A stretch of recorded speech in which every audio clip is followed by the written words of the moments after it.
There's John Colquhoun. All of a sudden, with the bonding that was there. This is my story. Big chance for Hearts. How's this for a polished finish? We drink as a team, we eat as a team, we have fun like a team. 1 point and the title was Hearts. While Hull way back in August, blessed with a second sight, the seventh son of a seventh son, could have foreseen Hearts on the very last day of the season playing for the championship, requiring only 1 point. The final day of the 85 expected Hearts to do anything that season. Especially, it seems, the BBC cameraman who missed John Colquhoun's opening day goal against Celtic. It was a changing picture in more ways than one.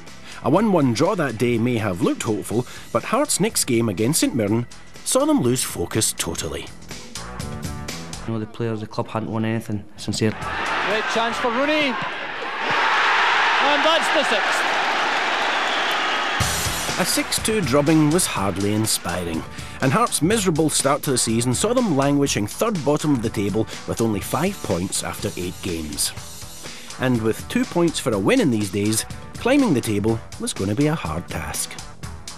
We had a shocking start to the season. On the 21st of December, a win over the St Mirren team, who had earlier whipped them 6-2, took Hearts to the top of the Premier League Christmas tree.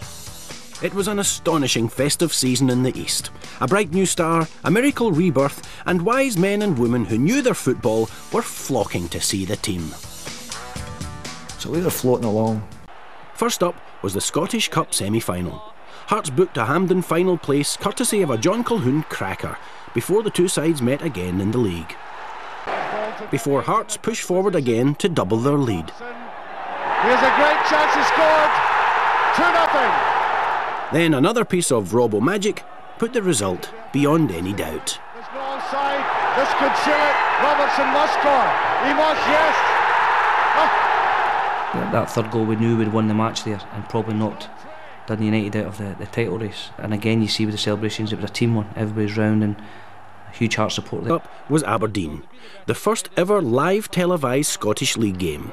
What's more, it was played on a Sunday, something that didn't please the people at Tynecastle. We wanted to keep the consistency of playing on a Saturday, and I remember that fixture vividly. And we went 1-0 down that day.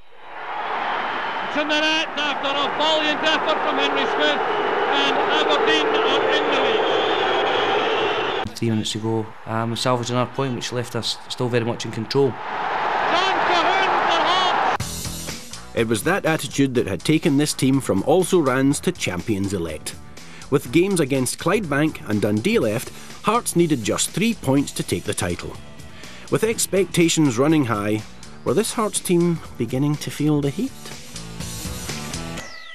The Clydebank game was a game that the pressure it was on was all put on by our own performances, our own results, and the belief that we were so close. And it wasn't a convincing performance from us, but roared on by the crowd. We got the break. I mean, I was fortunate enough to score the goal that day. Mackay. Will he go himself? He has!